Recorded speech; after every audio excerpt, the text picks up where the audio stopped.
हवी आहे ही उमेदवारी? भुजबळ की गोडसे हा पेच महायुती कसा सोडवणार पाहूया। हेमंत गोडसे नाशिकचे विद्यमान खासदार गेल्या 2 टर्म पासून ते नाशिक मतदारसंघावर आपलं वर्चस्व राखून आहे। 2009 मध्ये गोडसेंनी महाराष्ट्र नवनिर्माण सेनेकडून नाशिकची पहिली लोकसभा लढवली होती। त्यावेळी छगन भुजबळांचे पुतणे समीर भुजबळ यांच्या विरोधात त्यांनी ही निवडणूक लढवली। समीर भुजबळांनी या निवडणुकीत गोडसेंना पाडलं होतं।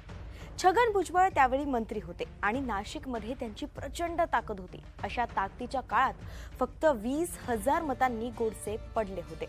त्यानंतर 2014च्या लोकसभेत गोडसेंची थेट लढत बाहुबली नेते छगन भुजबळांशी होती। तेव्हा त्यांनी चक्क 2 लाख मतांनी भुजबळांचा पराभव केला होता।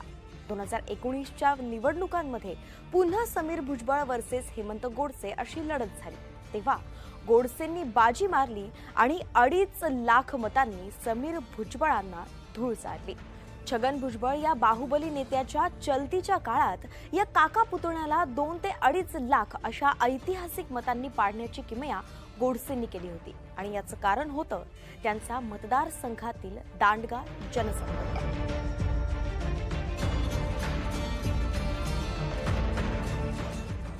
मतदारसंघात गोडसेंना प्रचंड लोकप्रियता आहे आणि याचं कारण आहे त्यांचा स्वभाव।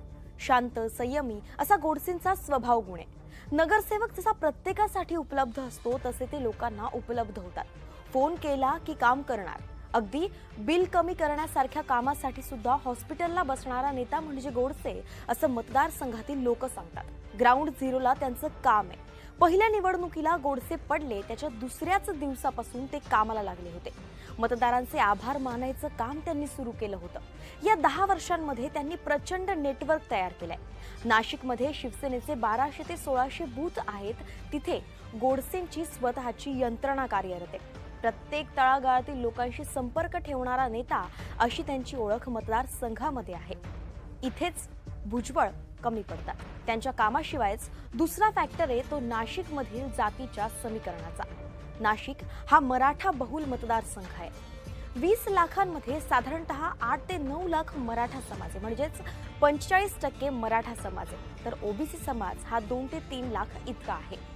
जरांगेंच्या आंदोलनानंतर सध्या नाशिकमध्ये मराठा वारा आहे आणि याचाच विचार करून महाविकास आघाडीतील ठाकरे गटाने नाशिकमधून राजाभाऊ वाजे या मराठा नेत्याला उमेदवारी दिली आहे। हेमंत गोडसे ही स्थानिक मराठा चेहरा आहेत। वाजेंपेक्षा गोडसे हे मराठा नेता म्हणून केव्हाही सरसच ठरतात।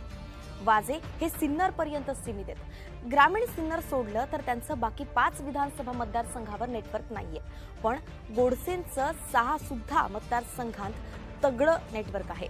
शिवाय तिसरं म्हणजेच मराठ्यांचा भुजबळांना असलेला विरोध। जरांगेंच्या आंदोलनानंतर भुजबळांबद्दल नाशिकमध्ये वातावरण तापलेलं आहे। त्यामुळेच भुजबळांच्या नावाची चर्चा होताच बैठका झाल्या आणि त्यात भुजबळांना उभं करू नका अशी भूमिका महायुतीतील नेत्यांनी घेतली।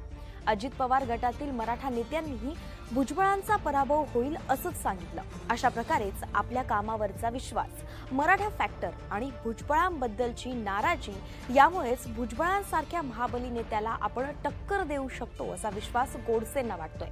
ही जागा भुजबळांना सोडली तर मोदींची एक जागा निघून जाईल असं त्यांचं म्हणणं आहे। त्यामुळेच दादा भुसे, शिवसेनेचे नाशिक संपर्क प्रमुख आणि सचिव भाऊसाहेब चौधरी, हेमंत गोडसे, नाशिकचे शिवसेनेचे आमदार सुहास कांदे असे पदाधिकारी सुद्धा मुंबईत 5 दिवसांपासून या सीटसाठी तळ ठोकून आहेत। जर ही सीट गेली तर परिणाम असा होईल की शिवसेनेची उत्तर महाराष्ट्रातली एकमेव जागा जाईल।